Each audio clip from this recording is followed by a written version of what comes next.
Hello all welcome back to Yashasvi Vamshika cooking and tips and అందరూ ఎలా ఉన్నారండి? నేనైతే సూపర్గా ఉన్నాను. మీరు కూడా సూపర్గా ఉన్నాను హార్ట్ఫుల్గా అయితే కోరుకుంటున్నాను. స్కిప్ చేయకుండా చూడడానికి అయితే ట్రై చేయండి. ఈ టిప్స్ తోటి మన పనులను సులువుగా చేసుకోవచ్చు, మన మనీని అయితే సేవ్ చేసుకోవచ్చు. ఏది మీకు బాగా నచ్చింది అనేది కామెంట్ బాక్స్లో కమెంట్ చేయండి. యూస్ఫుల్గా అనిపిస్తే మీ ఫ్రెండ్స్ అండ్ ఫ్యామిలీకి షేర్ చేయండి. చికెన్ అయితే చూసేద్దామండి. ప్రతి ఒక్కరు గిన్నెల సోప్ అయితే వాడుతూ ఉంటాం కదండి. అయితే సోప్కి అందులో ఇలాంటి బాక్స్ వచ్చినప్పుడు అడుగున కొంచెం కూడా గ్యాప్ లేకపోవడం వల్ల సోపు త్వరగా అరిగిపోతూ ఉంటుంది కదండి. త్వరగా అరిగిపోకుండా ఉండాలంటే ఈ సింపుల్ టిప్ని అయితే ట్రై చేయండి. సోపుని తీసేసి అడుగున బాక్స్కి కొంచెం చాకుని వేడి చేస్తే ఈ విధంగా హోల్స్ అనేది పెట్టుకోవచ్చు అండి. మనకి హోల్స్ పెట్టుకున్న తర్వాత బాటిల్ క్యాప్స్ ఉంటాయి కదా, బాటిల్ క్యాప్స్ని తీసుకొని డబల్ టేప్ ప్లాస్టర్ కానివ్వండి, లేదంటే గ్లూ పెట్టి అంటించేసామని ఈ విధంగా అంటుకుపోతాయండి. తర్వాత సోప్ పెట్టేసాము అనుకోండి, మనకి ఎన్ని వాటర్ అడుగును ఉన్నా సరే అడుగును కొంచెం కూడా నిలవండి. అవి సోపు అడుగును కూడా అంటుకోకుండా ఉంటుంది. మనం క్యాప్స్ పెట్టాం కాబట్టి, హోల్స్ పెట్టాం కాబట్టి వాటర్ పోసినట్లు కిందకు వచ్చేస్తాయి కాబట్టి మన సోప్ అనేది త్వరగా అరిగిపోకుండా ఉంటుంది. మనకి చాలా రోజులైతే ఈ సోప్ అయితే వస్తుంది. ఐ హోప్ టిప్ అయితే నచ్చిందని అనుకుంటున్నాను. నెక్స్ట్ టిప్ వచ్చేసి ఈ చలికాలంలో ప్రతి ఒక్కరు ఫేస్ చేసే ప్రాబ్లమేనండి ఇది. నెయ్యి కానివ్వండి, లేదంటే కొబ్బరి నూనె కానివ్వండి, ఈ విధంగా మనకి గడ్డ అయితే కడుతూ ఉంటుంది కదండి. అయితే ప్రతిసారి వేడి చేసినా కానివ్వండి నెయ్యి టేస్ట్ మారిపోతూ ఉంటుంది కదా. నెయ్యి వేడి చేసే పని లేకుండా స్పూన్ని వేడి చేస్తే చాలండి. మనకి ఎంత క్వాంటిటీ కావాలో అంత క్వాంటిటీ మన స్పూన్లో కనుక తీసేసుకున్నామనుకో, నేను స్పూన్ వేడి చేశానండి, చూడు ఊరికే మెల్ట్ అయిపోతుంది. ఎవరికైనా యూస్ఫుల్గా అనిపిస్తే మాత్రం ఈ టిప్ ట్రై చేయండి. ఇది కూడా కాదు, మనకి స్పూన్ కూడా వేడి చేయకుండానే నెయ్యి కరగాలి అనుకుంటే మాత్రం ఈ సింపుల్ టిప్ని అయితే ట్రై చేయండి. బౌల్లో కొంచెం నెయ్యి మీకు ఎంత క్వాంటిటీ కావాలో అంత తీసేసుకొని, మనం రైస్ తినేటప్పుడే కదండి ఖచ్చితంగా మనం నెయ్యి వేసుకునేది. మనం ఆ గిన్నెను తీసుకొచ్చి రైస్ వేడి వేడి దాని మీద పెట్టేసి క్యాప్ పెట్టేసామో అనుకోండి, మనకి స్పూన్ కూడా వేడి చేయాల్సిన అవసరమే లేకుండా మీకు అలా వీలుంటే అలా అండి. లేదంటే ఈ విధంగా రైస్ కనుక వేడిగా ఉంది అనుకోండి, దాని మీద పెట్టేసి ఒక 2-3 మినిట్స్ క్యాప్ పెట్టేసి ఉంచితే చాలండి, ఈజీగానే మనకి నెయ్యి అనేది అయిపోతుంది. ఈ టిప్ అయితే నచ్చిందని అనుకుంటున్నానండి. సింపుల్ టిప్ అయినప్పుడు కూడా ఈ సీజన్లో చాలా బాగా అయితే వర్క్ అవుతుంది. ట్రై చేయండి ఒకసారి. నెక్స్ట్ టిప్ వచ్చేసి ఈ సీజన్లో మనకి దోమలు కూడా ఎక్కువగా ఉంటాయి కదండి. ఎలాంటి ఆల్ అవుట్లు గుడ్ నైట్లు వాడకుండానే రూపాయి ఖర్చు లేకుండా ఇంట్లో ఉన్న వాటితోనే మనం దోమలు ఎలా తగ్గించుకోవాలో చూద్దామండి. దానికోసం కొబ్బరికి పీచు ఉంటుంది. కొబ్బరికి పీచు టీ కప్లు అయితే వేసేసాను. దానిలోని బిర్యానీ ఆకు, కర్పూరం కూడా 2 అయితే ఇలా నలిపేసి వేసేసుకున్నానండి. దీన్ని వెలిగించుకొని దీని ద్వారా వచ్చే పొగ ఏదైతే ఉందో, మీరు ఏ రూమ్లో అయితే మీరు ఈ పొగ చూపించాలి అనుకుంటున్నారో ఆ రూమ్ లోపలికి తీసుకొని వెళ్ళి అరగంట పాటు ఆ రూమ్ డోర్స్ మొత్తం విండోస్ అన్నీ క్లోజ్ చేసేసి హాఫ్ అన్ అవర్ మాత్రం ఉంచేసారా అనుకోండి ఈ టీ కప్ని, మనకి దోమలైనవి రాకుండా ఉంటే రెగ్యులర్గా ట్రై చేస్తూ ఉండే. చిన్నపిల్లల వాళ్ళు ప్రతిసారి కెమికల్స్ ఆల్అవుట్లు అలాంటివి ఏం వాడకుండా ఈ విధంగా కనుక న్యాచురల్గా ట్రై చేస్తూ ఉన్నారంటే దోమలు అనేవి లేకుండా అయితే ఉంటాయి. ఐ హోప్ టిప్ అయితే నచ్చిందని అనుకుంటున్నాను. నచ్చితే కనుక ప్లీజ్ అండి, యూస్ఫుల్గా అనిపించే ఉంటుంది కదా మీకు. ఖచ్చితంగా యూస్ఫుల్గా అనిపిస్తే మాత్రం ప్లీజ్ లైక్ ఇవ్వండి, నాకు మోటివేషన్గా అయితే ఉంటుంది. నెక్స్ట్ టిప్ వచ్చేసి ఇలాంటి కూల్ డ్రింక్ బాటిల్స్ ఉంటాయి కదండి, వీటిని తాగేసిన తర్వాత అనవసరం చేసి పడేస్తూ ఉంటాం కదండి. అయితే దీన్ని ఇప్పుడు రీయూజ్ ఎలా చేయాలో చూద్దామండి.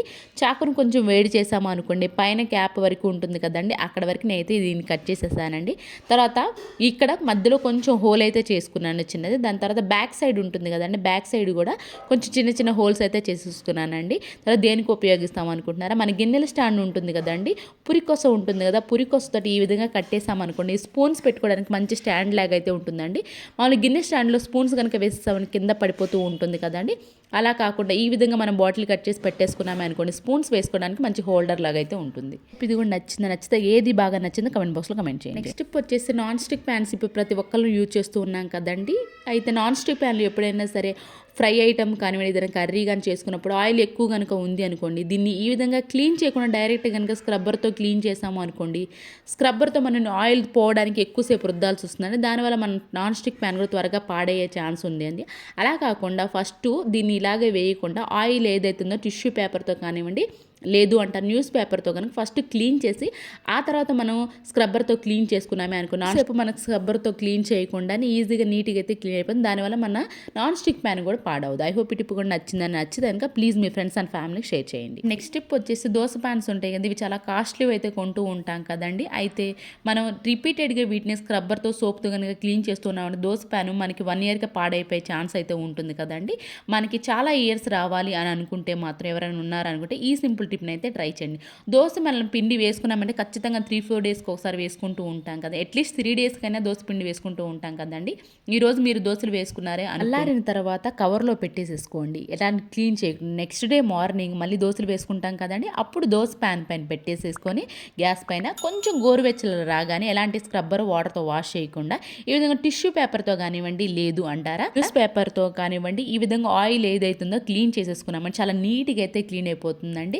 ప్రతిసారి మనం రిపీటెడ్గా వాటర్తో వాష్ చేసుకునే బదులు ఈ విధంగా మనం దోశ ప్యాన్ని క్లీన్ చేసుకున్నామనుకోండి, మళ్ళీ సేమ్ ఫ్రెష్ లాగే ఉంటుందండి. 3 డేస్కి అయిపోయిన తర్వాత పిండి అయిపోతుంది కదా, ఆ తర్వాత మీరు స్క్రబ్బర్తో క్లీన్ చేసి పెట్టేసుకున్నామనుకోండి, దోశ ప్యాన్ అనేది చాలా ఇయర్స్ అయితే వస్తుంది మనకి. నెక్స్ట్ టిప్ వచ్చేసి ఈ చలికాలంలో గిన్నెలు కడగాలంటే ఉదయం చాలా ఇబ్బంది పడే వరకు సూపర్ యూస్ఫుల్ టిప్ని అయితే తీసుకొచ్చేసిన. ఒక్క సాక్స్ ఉంటే చాలండి, మీ బండెడి గిన్నెల్ని మీ చెయ్యి తడవకుండా క్లీన్ చేసుకోవచ్చండి.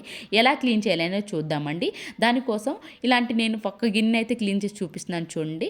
మీరు బాగా చల్లగా ఉన్నాయి అనుకోండి వాటర్, కొంచెం గోరువెచ్చని నీళ్లు తీసుకొని జస్ట్ ఆ గిన్నెలన్నిటిపైన చల్లేసండి. ఊరకు గోరువెచ్చలు సరిపోతాయండి. ఎక్కువ చలిగా ఉంది అనుకున్న వాళ్ళు ఎవరైనా ఉన్నారంటే పాత సాక్స్ ఏదైనా ఉందంటే పాత సాక్స్ వేసేసుకోండి. ఆ తర్వాత ప్లాస్టిక్ కవర్ కట్టేసండి. ఎంత జిడ్డుగా ఉన్న గిన్నెలనైనా సరే కానివ్వండి, సింపుల్గా మన చెయ్యి తడవకుండా చలికాలంలో మన చెయ్యి పెట్టకుండా గిన్నెలన్నీ కడిగేయాలంటే ఈ సింపుల్ టిక్ని అయితే ట్రై చేయండి. ఇక నేను క్లీన్ చేసి చూపిస్తున్నాను చూడండి. మన చెయ్యి అనేది తడవదండి.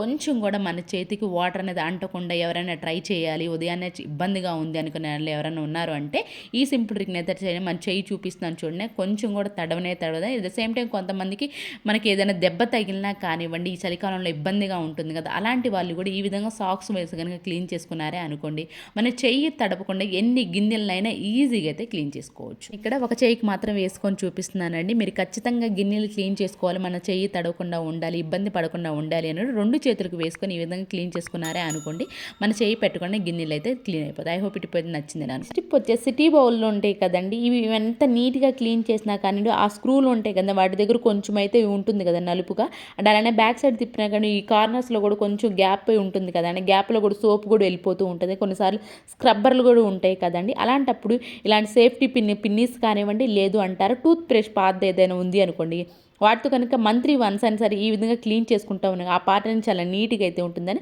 అలా వదిలేసామంటే ఎక్కువైపోతూ ఉంటుంది కాబట్టి మంత్లీ వన్స్ అయినా సరే ఈ విధంగా మన పిన్నిస్తో కనుక క్లీన్ చేసుకుంటే ఆ గిన్నె అనేది చాలా నీట్గా అయితే ఉంటుంది. నెక్స్ట్ స్టెప్ వచ్చేసి కౌంటర్ టాప్ పైన ఇలా పికిల్స్లో ఉన్న ఆయిల్ కనుక పడింది అనుకోండి, మనం స్క్రబ్బర్తో క్లీన్ చేసినా కానివ్వండి, లేదంటే డస్ట్తో క్లీన్ చేసినా కానివ్వండి, ఆ స్క్రబ్బరు డస్ట్ అంతగా ఆయిల్ అంటుతూ ఉంటుంది కదండి, మళ్ళీ దాన్ని కూడా క్లీన్ చేయాల్సి ఉంటుంది. అలా కాకుండా పాత సాక్స్ ఏదైనా ఉంది అనుకోండి, దువ్వెన లోపల ఈ విధంగా పెట్టేసేసి ఒక్కసారి కనుక క్లీన్ చేసుకున్నాం చాలా నీట్గా అయితే క్లీన్ అయిపోతుంది. ఆల్రెడీ అది ఎటు పాత సాక్సే కాబట్టి మనం కావాలి అని అనుకుంటే డస్ట్బిన్లో పడేయచ్చు, లేదు అనుకుంటే వరకు వాష్ చేసినా కానివ్వండి, పాతదే కాబట్టి ఇలాంటివి ఎప్పుడైనా కింద పడినప్పుడు ఆయిల్లో క్లీన్ చేసుకోవడానికి అయితే ఉంటుంది. దీనికి స్పెషల్గా స్క్రబ్బర్ పెట్టాల్సిన అవసరం లేకుండా చాలా నీట్గా అయితే క్లీన్ అయిపోతుంది. టిప్ వచ్చేసి దోమలు కుట్టినప్పుడు ఈ విధంగా దద్దుర్లు వస్తూ ఉంటాయి కదండి, ఈ దద్దుర్లు త్వరగా తగ్గాలి అన్న, లేదంటే దాని ద్వారా ఇచ్చింగ్ కూడా ఎక్కువ వస్తూ ఉంటుంది కదా దురద, ఆ దురద తగ్గాలి అన్న కొంచెం కొబ్బరి నూనె, దానిలో కర్పూరం ఉంటుంది కదండి, కర్పూరం కూడా వేసేసి రెండింటిని బాగా కలిపేసేసుకొని ఆ దద్దుర్ల ప్లేస్లో కనుక రాసేసారు అనుకోండి, దద్దుర్లు త్వరగా తగ్గుతాయి, దాని ద్వారా వచ్చే దురద కూడా లేకుండా అయితే ఉంటుంది. ఐ హోప్ ఈ టిప్ కూడా నచ్చిందని అనుకుంటున్నాను. ఇవేనండి ఈరోజు టిప్స్ ట్రిక్స్. యూస్ఫుల్గా అనిపిస్తే మాత్రం ఈ టిప్స్ అన్ని ఒకసారి ట్రై చేయండి. మీకు ఏది బాగా నచ్చింది అనేది కామెంట్ బాక్స్లో కామెంట్ చేయండి, లైక్ చేయండి, షేర్ చేయండి, సబ్స్క్రైబ్ చేసుకోవడం మాత్రం అసలు మర్చిపోకండి. రేపటి వీడియోలో మంచి టిప్స్ వస్తే మళ్ళీ మీ ముందుకు వస్తాను. వరకు మీ అందరూ హ్యాపీగా ఉండాలని హార్ట్ఫుల్గా అయితే కోరుకుంటున్నాను. Thank you so much for your watching.